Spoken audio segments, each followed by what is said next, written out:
Latest episode দেখুন একদম add free.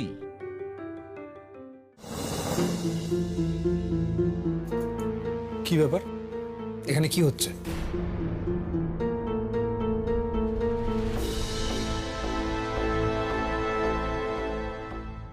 মেঘ, আমি তোমাকে উপরে পৌঁছে দিয়ে কি বলেছিলাম? বলেছিলাম তো যে এখন নিচে নামবে না। আসলে নিচে নামাটা এখন দরকার ছিল। এটাকে দরকার বলে না মেঘ। এভাবে তুমি কি প্রমাণ করার চেষ্টা করছো বলো তো? আমি কিছু প্রমাণ করতে চাইছি না স্যার, একটা নিয়ম, একটা সংস্কার, আমি শুধু সেটাই মানার চেষ্টা করছি। মেঘ, এই নিয়ম সংস্কার এই সমস্ত কথা তুমি বরং নাই ভাবলে। একটার পর একটা নিয়ম সংস্কার রিচুয়ালস এগুলো তো সব জলাঞ্জলি গেছে। এটা না হলে বাড়তি কিছু এদিক ওদিক হবে না। এখন কেন বলছো যে এটা না করলেও কিছু হবে না? ওকে তো দেখে মনে হচ্ছে অনেকক্ষণ ধরে কাজ করছে। ওকে রান্নাঘরে আসতে মানা করতে পারোনি? আসতে মানা করবো মানে কি বলতে চাইছিস তুই নীল? তোর বউ কখন কি করছে, কোথায় যাচ্ছে না যাচ্ছে, আমি কি তার পেছন পেছন নজরদার হয়ে ঘুরবো? আমরা ওকে বারবার বারণ করেছি। আমার কথা বিশ্বাস না হলে তোর বউকে জিজ্ঞেস করে দেখ। আমার সঙ্গে তুই মিছিমিছি। বৌদি, ও কিন্তু এভাবে কথাটা বলতে চায়নি। বলতে চাইনি কিন্তু বলেছে। ছি নীল, এইভাবে তুমি মার সঙ্গে কথা বলছো? এইভাবে তো আগে কখনো কথা বলতে না তুমি। তোমার হলোটা কি? মা, আমি যে তোমাকে ওভাবে কোনো কিছু বলিনি সেটা তুমি খুব ভালো করে জানো। আমি শুধু বলেছি গুরুজন হিসেবে তুমি ওকে আটকাওনি কেন। গুরুজনদের কথা যে সবাই শোনে না সেটা তো তোর জানা কথা। ঠিক আছে, তোমাকে বলাটা আমার ভুল হয়েছে, কিন্তু ময়ূরী তুমি কি করছিলে? তুমি তো ছিলে মেঘের সঙ্গে, তার মানে তুমি ওকে নামতে সাহায্য করেছো, তাই তো? না, ও বললো নিচে আসবে, আমি কি করব বলো? আমি ওকে বলবো যে সব নিয়ম টিয়ম কিছু মানতে হবে না? আমি সেটা বললে সবাই আমাকে কি ভাববে বলো তো? ভাববে আমি ইচ্ছে করে ওকে করতে দিইনি। আমি ওকে পেন কিলার খাইয়ে এসেছি সেটা নিচে নেমে রান্না করার জন্য নয়। আচ্ছা, আপনি কেন এটা নিয়ে শুধু শুধু এত অশান্তি করছেন বলুন তো? আমি পেরেছি বলেই তো আমি নিচে নেমেছি, আর আমার ব্যথা কমে গেছে বলেই তো আমি। ময়ূরী, তুমি কেন ওকে নিয়ে এলে? ও বললো আর তুমি তো আমাকে বলতে পারতে যে ও নিচে আসতে চাইছে। এই জন্যই মেঘ, আমি তোকে বলছিলাম আমি এখান থেকে চলে যেতে চাই। তোকে বললাম আমাকে যেতে দে, তুই আমাকে যেতে দিলি না। এখন দেখ, নীলা আমাকে দোষ দিচ্ছে তুই নিচে নেমেছিস বলে। দিস ইজন্ট ফেয়ার দাদা ভাই। তুই কিছু না জেনে ময়ূরীদিকে ব্লেম করছিস কেন? এক্স্যাক্টলি, তুই কি পুরোটা জানিস আসলে দাদা ভাই? তুই শিওর যে মেঘ ময়ূরীদির সাহায্য নিয়েই নিচে নেমেছে? এই শোনো না, তোমরা নীলকে প্লিজ ওইভাবে বলো না। আমি বুঝতে পারছি ওর কোথায় খারাপ লেগেছে। ও মেঘকে বলেছিল নিচে না নামতে, আমার সামনেই বলেছিল। মেঘ কথা শোনেনি, ও নিচে নেমে এসেছে, তাই জন্যই ওরম করছে। দিদিভাই সব কটা ঘটনা এরকম ঘুরিয়ে দিচ্ছে কেন? ও কি করতে চাইছে আমার সঙ্গে? না, এবারে আমি যা বলার বলবো। আসলে আমি সকালেই রান্নার ব্যাপারটা নিচে আসতে চেয়েছিলাম, কিন্তু মেঘ প্লিজ, তুমি কখন কি করতে চেয়েছিলে আমাদের জানার দরকার নেই, কিন্তু তুমি কখন কি করেছো সেটা তো আমরা জানতে পারছি। তুমি সারাটা সকাল ওপরে রইলে, একবারের জন্য নিচে নামলে না। তারপর ভাত কাপড়ের সময় এসে একটা অনর্থ করলে, তারপর আবার এখন এসে রান্না বান্না এসব কি। বড্ড বেশি ড্রামা হয়ে যাচ্ছে সবকিছু নিয়ে, এবার না বিরক্ত লাগছে। হ্যাঁ ঠিক কথা, বিরক্ত তো লাগছেই।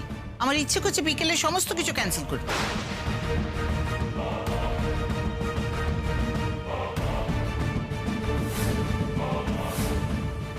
কোনো রিসেপশন কিচ্ছু করার দরকার নেই। সব আনন্দ যখন উবেই গেছে তখন লোক দেখিয়ে তামাশা করার কি দরকার? ও জেঠিমা, ও কাকিমণি, তোমরা প্লিজ এত রাগ করো না, ওকে এরম ভাবে বকাবকি করো না।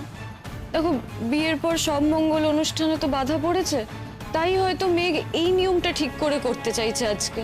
ভাত কাপড়ের সময় মেঘ বুঝতে পেরেছিল যে সকাল থেকে ওর নিচে না নেমে আসাটা ভুল হয়েছে। আমিও একটা সত্যি কথা বলবো, আমারও না খুব ভয় হচ্ছিল, মনে হচ্ছিল তোমরা সবাই খুব রেগে আছো, তাই আর ওকে আটকাইনি আমি নিচে নামার থেকে। ফাইন মেঘ, তুমি কারোর কথা না শুনে নিচে এসেছো, খুব ভালো। এবার সকলের কথা শুনে ওপরে চলে যাও, যাও। দাদা ভাই, তুই কি আবার ওকে ওপরে নিয়ে যাবি নাকি? প্রয়োজন হলে নিশ্চয়ই নিয়ে যাব। দেখ, আমি বা ছোট ওকে কিন্তু একবারের জন্যও বলিনি এখানে এসে রান্না করতে। হ্যাঁ, সকাল থেকে ও একবারের জন্যও নামেনি, সেটা দৃষ্টিকটু লেগেছে বই কি, সেটা বলেছি। সেটার জন্য ও যে এরকম একটা সিন ক্রিয়েট করবে সেটা আমার মাথায় আসেনি। ও আমাদের কথা শুনবে কি শুনবে না সেটা জানি না, তুই ওকে ওপরে যেতে বল। এরপর ওর পায়ে যদি আরো বেশি ব্যথা হয় তখন কিন্তু আমি চাই না। দেখুন, আমি আপনাদের কাছে রিকোয়েস্ট করছি, আমাকে প্লিজ এই রান্নাটা করতে দেওয়া হোক। আমি নেমেই যখন এসেছি আমি সেটা কিন্তু মেঘ ঠিকই বলছে। ও যখন নেমে এসেছে, যেটার জন্য নেমে এসেছে সেটা অন্তত করে নি। তবে মেঘ, তুমি পায়ের উপর বেশি জোর দিও না, একটা টুলে বসে যা করার সেটা করো। দিদিভাই ছেড়ে দাও, ও যা করছে করুক। তবে এটা দেখো সকলকে খেতে দেওয়ার আগে যেন যেটা করছো সেটা শেষ হয়। হয়ে যাবে। কোনো হেল্প লাগবে তোমার? চলো দিদিভাই, আমরা এখান থেকে যাই, ও নিজের যা করার তাই করুক। এই তোরাও চল।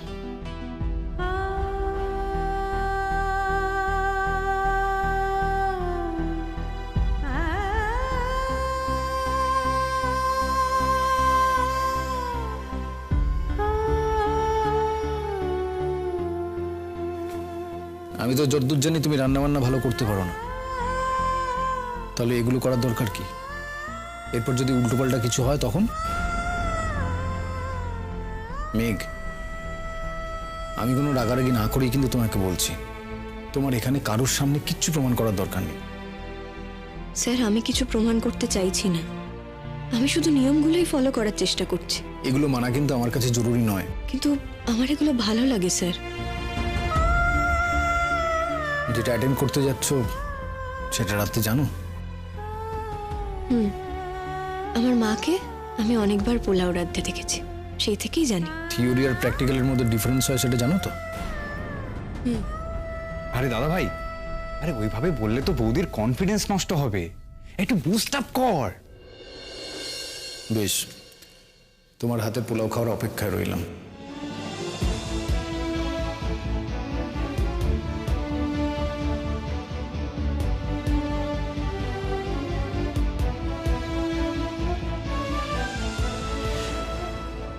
আর সেটা খেয়ে তোমার মুখের যে কি অবস্থা হবে সেটা দেখার অপেক্ষায় আমি থাকলাম।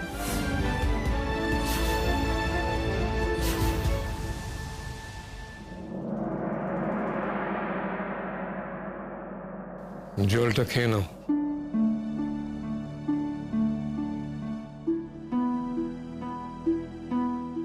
খেয়ে নাও। এই, এটাতে নাম লিখে দাও, ছেলের পিসির নমস্কারী।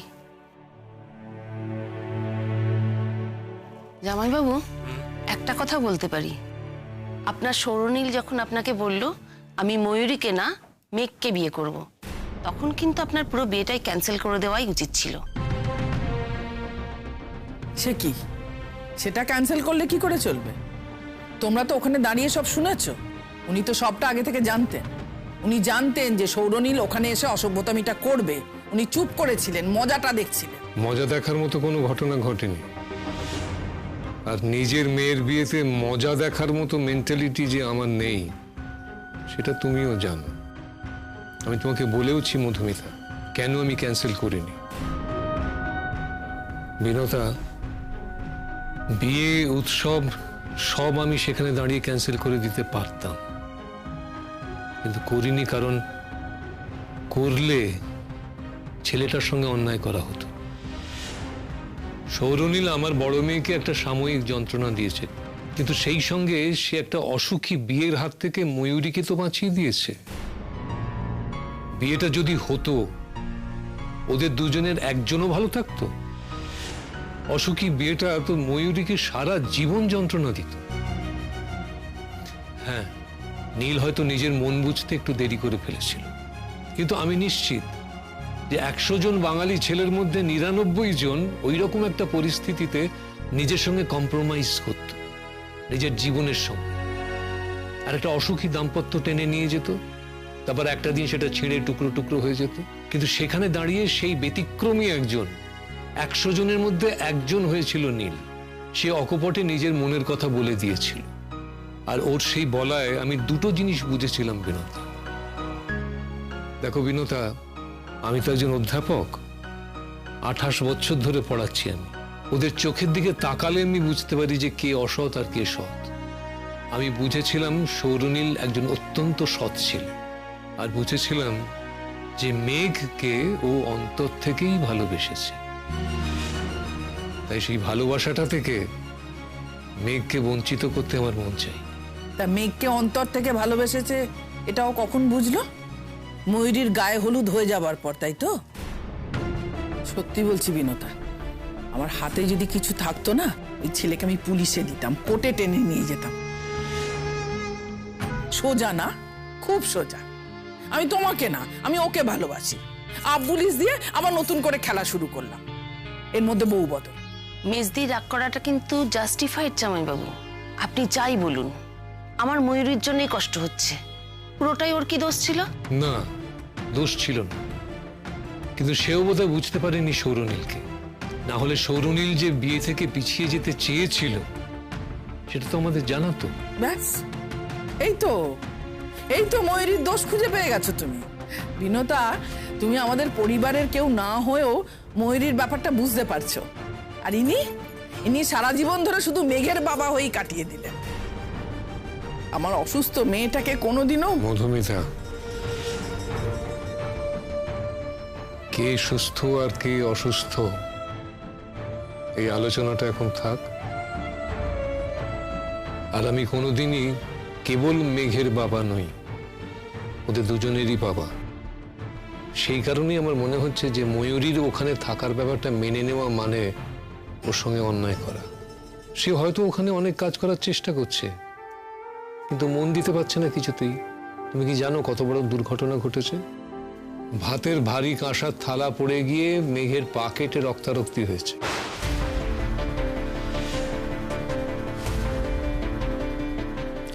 সে কি, থালা পড়ে গেছে মানে? ভাত কাপড়ের থালা নাকি? সে কি গো মেজদি, এই যে ঘোর অমঙ্গলের কার রক্তারক্তি হলো? মেঘের। আমাকে নীল ফোন করে বলেছে, আর ময়ূরী মনে করছে ওটা নাকি ওর জন্যই হয়েছে। সেটা কি তুমি জানো? হ্যাঁ জানি, আমি জানি রক্তারক্তি হয়েছে। ময়ূরী আমাকে নিজে বলেছে। আর ওকে দোষী ভাবছে মেঘ আর নীল, আর কেউ না। মধুমিতা, আমি তো এই তর্ক বিতর্কটাই থামাতে বলছি। তুমি ময়ূরীকে চলে আসতে বলো। ও যদি ওখানে না থাকে তাহলে কোনো অঘটনের জন্য ওকে তো কেউ দায়ী করতে পারবে না। আমি গাড়ি পাঠিয়ে দিচ্ছি, ও ফিরে আসুক। সে ফিরতে পারছে না কেন জানো? তার বোন যে রাঁধতে পারে না, আর আজকের দিনে নতুন বউকে একটা পদ রেঁধে খাওয়াতে হয়। সে তোমার মেঘকে উতরিয়ে দেওয়ার জন্য ওখানে রয়ে গেছে। এটা তোমাকে বলেছে? হ্যাঁ বলেছে। আর এখন ফিরে কি হবে? এই তো বিকেল গড়িয়ে সন্ধে হবে, তারপর তো ওখানে যাওয়া তোড়জোড় শুরু হবে। এখন এসে কি করবে? ও শাড়িটা আমি পাঠিয়ে দিয়েছি। আর শোনো, মেঘের এই পা কাটা নিয়ে না বড় ইস্যু করে তুলো না। আমি জানি লেগেছে, হয়তো একটু বেশি লেগেছে। এটা একটা অ্যাক্সিডেন্ট, দুর্ঘটনা। এটার জন্য কিন্তু ময়ূরীর দিকে তুমি আঙুল তুলো না। আচ্ছা তুমি তো বলো, তুমি তোমার দুই মেয়েকে সমান চোখে দেখো, তো মেঘের রক্তপাতটা তুমি দেখতে পাও, আর ময়ূরীর মনের ভেতরে যে আঘাত, যে রক্তপাত, যন্ত্রণা, সেটা দেখতে পাও না কেন? কি দারুণ যন্ত্রণা মনের মধ্যে চেপে হাসি মুখে মনকে সঙ্গ দিচ্ছে, তার জীবনটা সহজ করে দেবার চেষ্টা করছে। সেটা কেন দেখতে পায় না তোমার চোখ? সত্যি মেয়েটার কষ্টটা যে কি। আমরা তো বাইরের লোক, এলাম ময়ূরীর বিয়ে দেখতে। আহা, কি চমৎকারই না লাগছিল মেয়েটাকে, একেবারে রাজরানী হবার মতো। হঠাৎ যে কি সব হয়ে গেল। মেঘ হয়ে গেল রাজরানী, আর ময়ূরী। অনেক বড় মন গো তোমার বড় মেয়ের। না হলে ওইভাবে দাঁড়িয়ে নিজের গয়না দিয়ে বোনকে সাজিয়ে দিল? বলো, তোমরাই বলো, চিরকাল আমার মেয়েটা এইরকম? মধুমিতা, আমি আবারও তোমাকে বলছি, তুমি মা হতে পারো, তুমি ওদের জন্ম দিতে পারো, কিন্তু ওদের মন তুমি বোঝো না। যদি বুঝতে তাহলে ময়ূরীকে যেতে দিতে না মেঘের সঙ্গে। আমি আমার মেয়ের মন বুঝি না? এটা কেন বললে? সেটা তুমি বুঝে নাও, আর আজ যদি না বোঝো তাহলে বুঝে যাবে কয়েকদিনের মধ্যে। একটার পর একটা দুর্ঘটনা ঘটছে মেঘের সঙ্গে। দুধের আলতার পাত্র উল্টানো, ভাত কাপড়ের থালা উল্টানো, পা জখম হওয়া। কেন আমার মন বলছে সব ঘটনা দুর্ঘটনা নয়। মেঘকে ও বাড়িতে সকলের সামনে বারবার অপ্রস্তুত করা হচ্ছে ইচ্ছে করে। এরপর ও আবার রান্না করবে।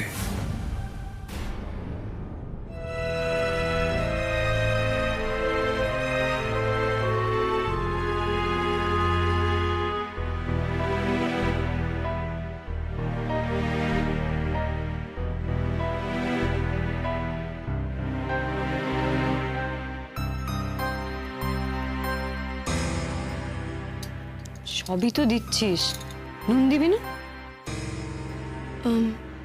আমি তো মনে হয় নুন দিলাম তখন। কই দিসনি? তুই নুনটা তুলেছিলি কিন্তু দেওয়া হয়নি, তার আগেই তো সব ঝামেলা হয়ে গেল। তুই শিওর দিদি ভাই?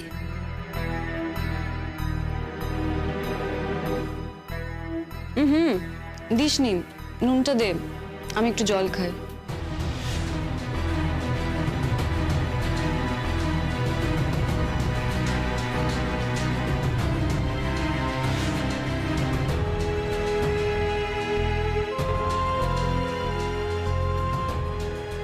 ভালো করে নুন দিবি, নুন পরিমাণ মতো না হলে কিন্তু সবই নষ্ট। হ্যাঁ,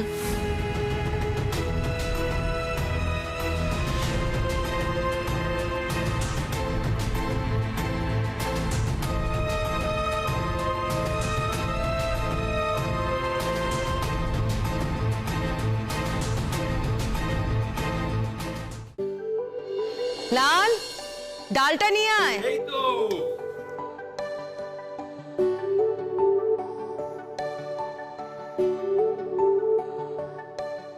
পিসেমশাই, আরেকটা মাছ ভাজা নিন।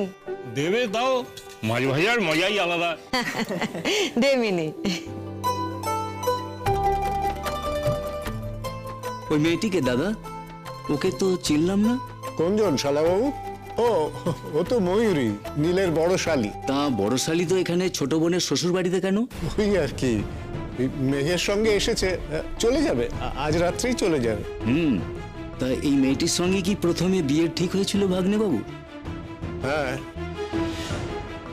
এই আমার শালাবাবুকে তো কেউ খাতির করছে না, কে একটু ভাত দাও, ভাত তো খালি হয়ে গেছে। ও মা, ভাত কেন?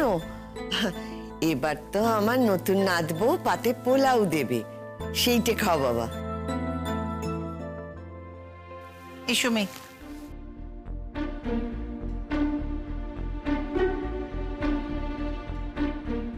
শোয়ের থার্ড বেল। এবার শুরু হবে নতুন নাটক, নুন পোড়া পোলাও। মেন কাস্ট মিসেস মেঘ গঙ্গোপাধ্যায়। প্রথমে সবাইকে 2 হাতে করে দেবে, আর সাবধানে দিও, এদিক ওদিক পড়ে না যায়।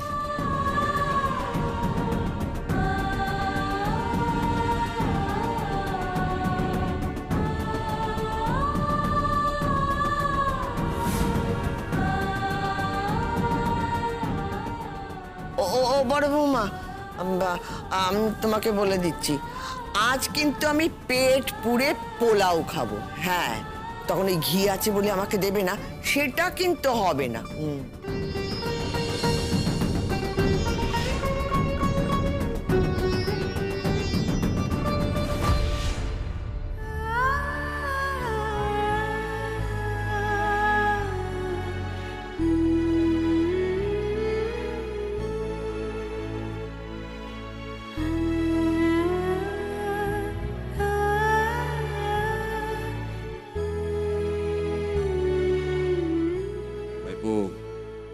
হাঁ করে তাকিয়ে থেকো না, মুখে বুলতা ঢুকে যাবে।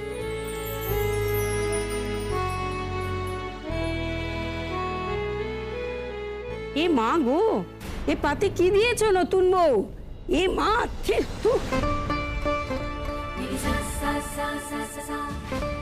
এটা কি হলো মীনাক্ষী? বামনকে এসব খেতে দেয়?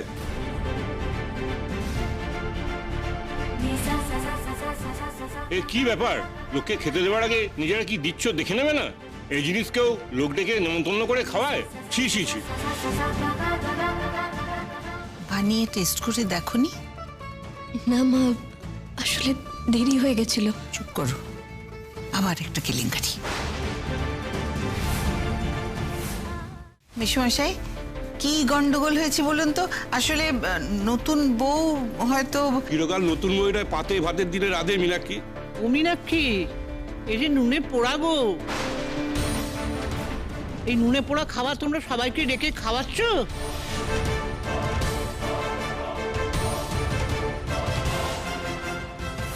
ছি ছি ত্রিদীপ, তোমার বাড়িতে ব্রাহ্মণ ভোজনে খেতে এসে এ কি অবস্থা?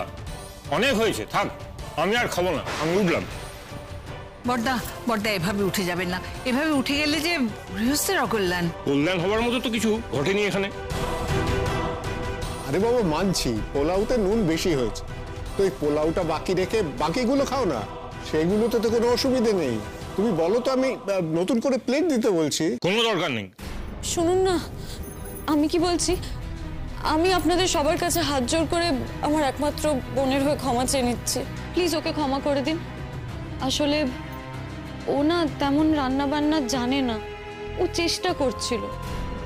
তাছাড়া বেচারা সকাল থেকেই দিনটা খারাপ যাচ্ছে, পায়ে আঘাত পেয়েছে। আপনাদের কাউকেই অপমান করার বা ব্রাহ্মণ ভোজনের অসম্মান করার কারোরই উদ্দেশ্য ছিল না আমাদের। এটা ঘটে গেছে। একটু দাঁড়াও সবাই,